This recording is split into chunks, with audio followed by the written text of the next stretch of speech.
Hand raise feature if you would like to ask a question, and we'll take turns calling on you. Elizabeth, I believe you will have the first question. Yes. Hello, I'm Elizabeth from the Score Esports. Very nice to meet you again. So I would love to ask you, what were the expectations of XSET, and did they meet any, or did they fail to meet any? Um, to be honest, I think they met a lot of expectations. Like we knew they were a solid team, and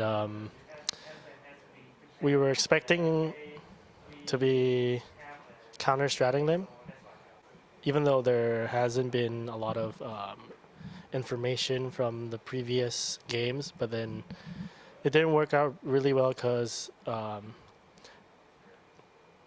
it was just like it was a surprise. Like they changed it up a little bit, and then it kind of caught us off guard. Thanks. We'll go next to Declan from Deserto.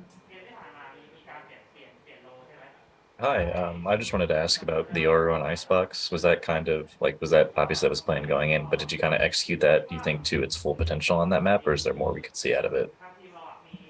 Um, we still, I think we didn't do it to the full potential. It's probably because we got the other team took up so much space. Like they weren't afraid to take duels, and they just took up space and just kept on pushing.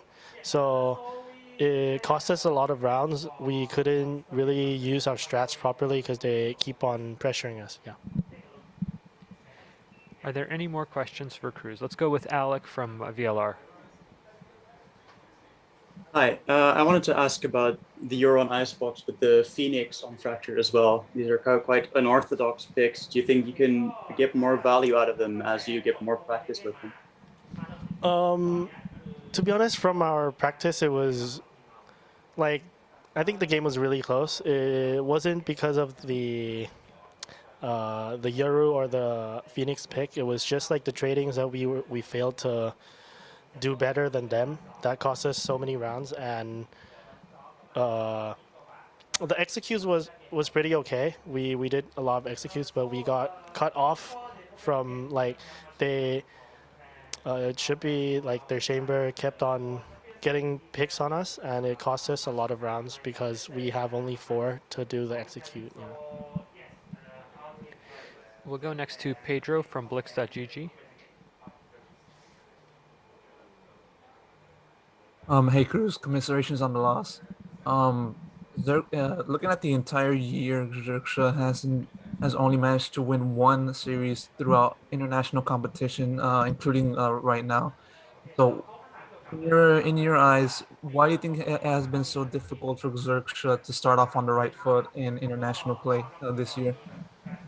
I think because a lot of teams are prepared now, and like they do a lot of homework on us, and we really need to change our styles, and we haven't really met like the perfect combination of agents we would want to use, and it kept us it made us like scramble in like scrims, like what to do, and it takes a lot of time. So the preparation coming into champions was not perfect. That's probably why executions in game didn't look as good as it's supposed to be. And we'll close out the conference with Declan from Deserto.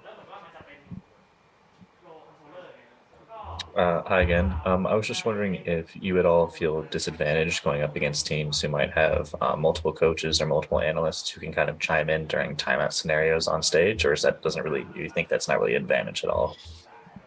In my opinion, it's probably better. Like obviously, if there's different, like it's like a brainstorm, like they give more ideas to the players, but then it's not like a very like a huge gap between us not having it and them having it. Yeah, so I think it's okay, but it's not that much of a gap. Yep. Cruz, thank you so much for taking the time to speak with us today. This will conclude the first press scrum of the day. We'll be right back with a member of XSET momentarily.